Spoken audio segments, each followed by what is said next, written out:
Chris Shabert here again with Shack Manufacturing. I'm with Steve and Michael Anderson over here south, or actually not south. We're southeast of Kearney, south of Elm Creek. And this is their white 8000 series planter they planted this spring with. They come and purchase 4-link closers from us. They've run rebounders for a number of years, and this is their first year running the 4-link closure. They've run Mohawks. As you can see, this is our Mohawk wheel here. And this is our patented 4-link closure parallel tail section that gives us 9 inches of travel with the walking beam underneath. So we keep constant contact with the soil surface versus the 4 inches out of the standard tail section. And I'm going to turn it over here to Steve and Michael and let them start talking about what they liked about what they did. And you didn't see the bouncing up and down. It was just this nice smooth ride. So you, at the end, the placement of the seed wasn't, it was more of a picket rose seed. You know, it was nice even emergence. Well, he's right, and that's the thing of it is with GPS now on our system. We use, RTK, and you can sit there and watch the planter units actually work rather than worry about driving, of course. And you can sit there and watch and see how these things move, and it's more fun to tell what you're actually doing. You can tell the difference. I can tell the difference between rubber tires and these Schlegel depth control wheels, these metal ones.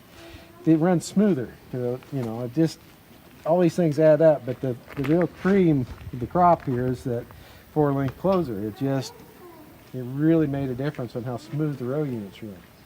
We found out, well, this year I planted about 1 mile an hour faster than I normally do putting beans in the ground. I was running, normally run about 4.5 miles an hour. This year I was running 5.3, 5.4. Oh, and I had as good a stand as I've ever had in soybeans. I mean, it really tickled me because you could really tell the difference. They all came up evenly. It was a much better experience as far as how they worked. I really liked it. I wouldn't be without them, to be honest with you. And then the fertilizer replacement had worked good also. But the real kicker is how smooth the whole row unit worked with them.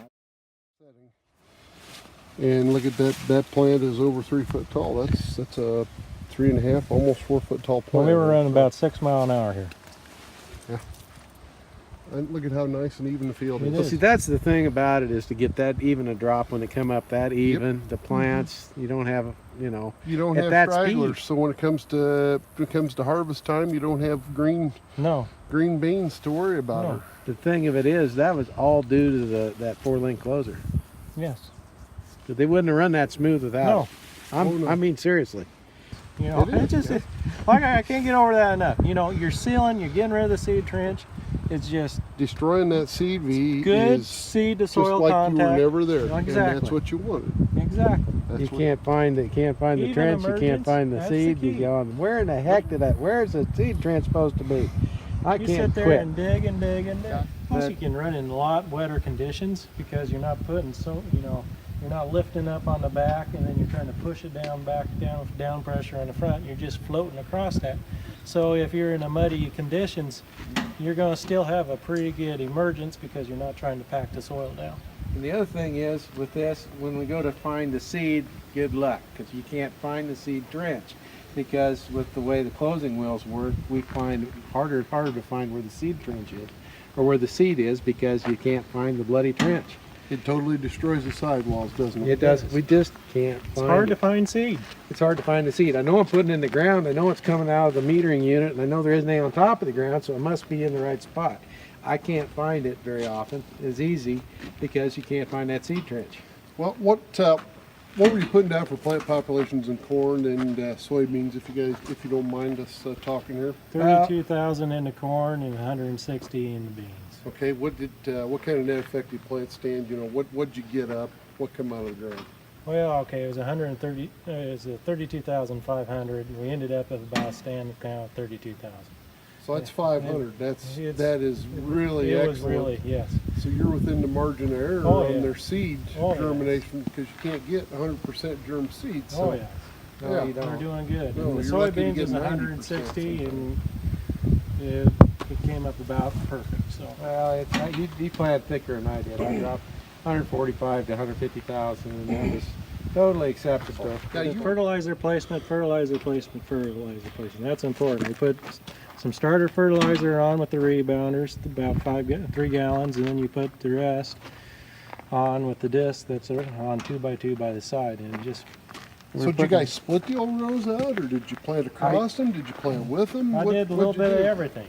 Okay. We crossed some rows, and you'd be bouncing up and down in the tractor cab, but these row units were nice and smooth It going. works good. From that standpoint, I don't know how you could get any better.